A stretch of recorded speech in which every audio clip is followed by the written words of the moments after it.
Bonjour à toutes et à tous, j'ai grand plaisir à vous retrouver aujourd'hui pour vous donner un petit résumé d'un article qui est paru récemment sur la restriction calorique et l'exercice physique et qui s'intitule «Un régime de perte de poids n'empêche pas l'exercice». Alors, il s'agit d'une publication parue dans Physiology and Behavior, hein, qui est un journal anglo-saxon, et il a été paru en mai 2024, donc il est tout récent. Alors bien sûr, cet article s'inscrit dans l'optimisation de votre santé, hein, que j'espère la meilleure possible, et bien sûr s'intègre dans le programme MAPS, programme qui vise à vous faire avoir une santé optimale. Le programme MAPS est un programme en ligne que je vous proposerai d'ici quelques semaines.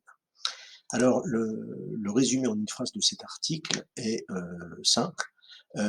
Les personnes en bonne santé qui suivent un régime de perte de poids peuvent poursuivre leur routine d'exercice. Donc ça, c'est un point très important. Cette question m'est souvent posée. Est-ce que si je fais un régime, je peux continuer à faire de l'exercice comme avant? Euh, donc en fait, la phrase clé à retenir de cet article, c'est qu'un régime de perte de poids ne réduit pas l'énergie lors de l'entraînement physique. Attention, cette étude a été faite sur un modèle murin, c'est-à-dire chez des souris. Comment on fait les auteurs? Alors en fait, c'est une étude où chez les souris, à la fois d'activité normale et à la fois des souris dites des runneuses, c'est-à-dire qui ont une activité physique importante, où les auteurs ont divisé l'étude en 3 phases. Une première phase dite phase 0 pendant 3 semaines, où on a cherché à obtenir un niveau de base d'activité de course pour les souris, et puis 2 autres phases d'étude.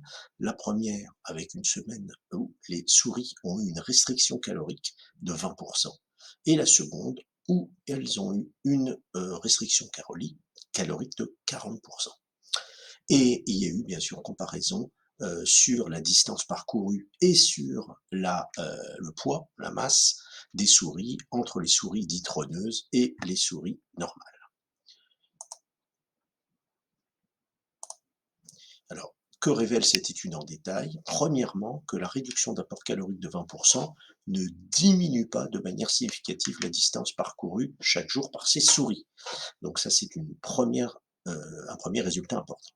Le deuxième résultat, c'est que la réduction d'apport calorique de 20% va réduire légèrement, autour de 10%, la distance totale parcourue chez les souris runneuses, alors que cette réduction d'apport calorique ne réduit pas la distance totale parcourue chez les souris normales.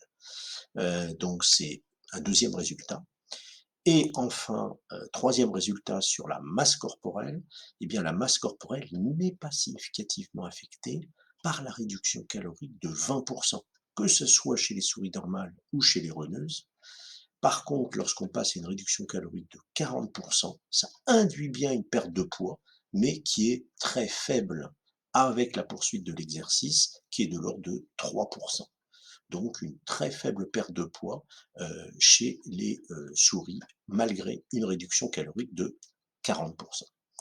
Alors, en détail, vous voyez ici sur ce graphique issu de cette étude l'impact sur la masse corporelle de la réduction calorique, avec en blanc les souris dites normales, en noir les souris dites runneuses, et où l'on voit qu'il y a une différence significative sur la masse des souris, ici pour les souris normales, entre les souris au début de l'étude et lorsqu'on leur fait une restriction calorique à moins 40, mais ce n'est pas le cas lorsqu'on les passe à moins 20 seulement.